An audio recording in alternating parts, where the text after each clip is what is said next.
আরও একটি শুক্রবার মধ্যরাতে আমাদের পিকেল বল খেলা শেষ হলো। অনেক রাত হয়ে গেছে, এবার বাড়ি ফেরার পালা।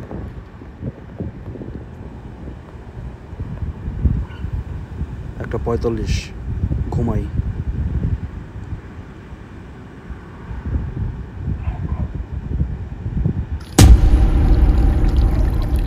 আরে আরে আরে কি হচ্ছে? আমি তো দুঃস্বপ্ন দেখছি। না,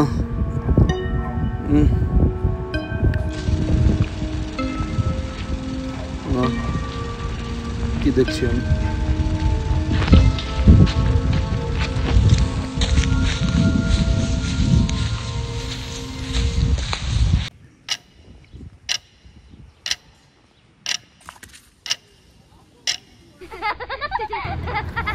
হাসান, হাসান, কে কে?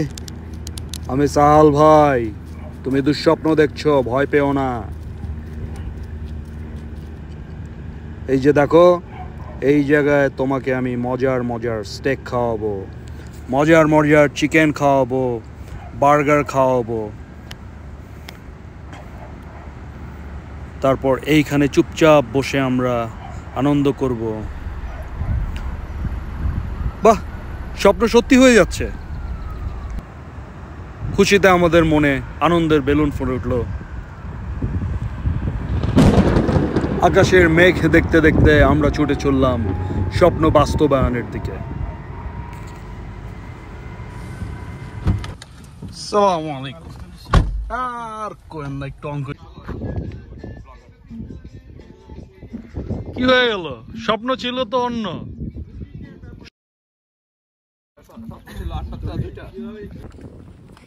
কি হলো ভাই সাহাল ভাই, কি হয়ে গেল? এটা ময়না ভাইরে নিয়ে এলাম, আজকে বড় ভাইরে নিয়ে আসলাম।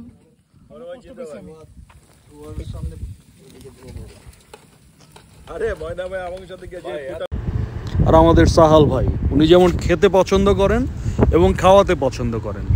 জীবনে যদি আপনি একবার ওনার স্টেক না খেয়ে থাকেন, আপনার জীবন অপরিপূর্ণ হয়ে যাবে এবং রয়ে যাবে। প্যাশন থাকতে হবে, নাহলে গিয়া মাংস গিয়া রিচার্জের থেকে আমরা খাইয়ে আসতে পারি, কিন্তু নিয়ে আসি পাটা রান্না হয়ে যাচ্ছে। জঘন্য মজা।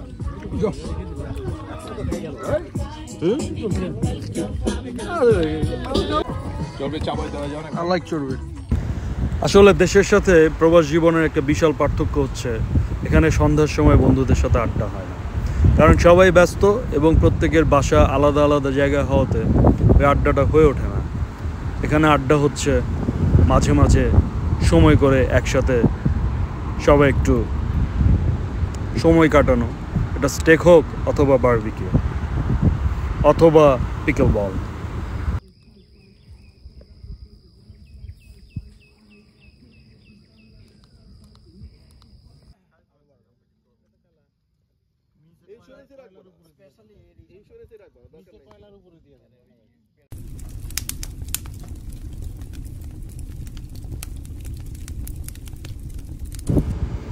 এরকম সুন্দর একটা জায়গায় আমরা সবাই মিলে সুন্দর একটা সময় কাটাচ্ছি।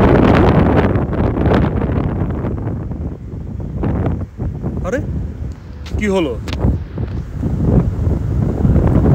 কোথায় গেল আমাদের জায়গা? কোথায় গেল আমাদের খাবার? রাত এখন 2টা 27। তার মানে আমি কি এতক্ষণ স্বপ্ন দেখছিলাম? এসবই স্বপ্ন ছিল? ওহো, যাক ঘুমাই এখন। সবাই ভালো থাকবেন। গল্পটি শেষ হলো।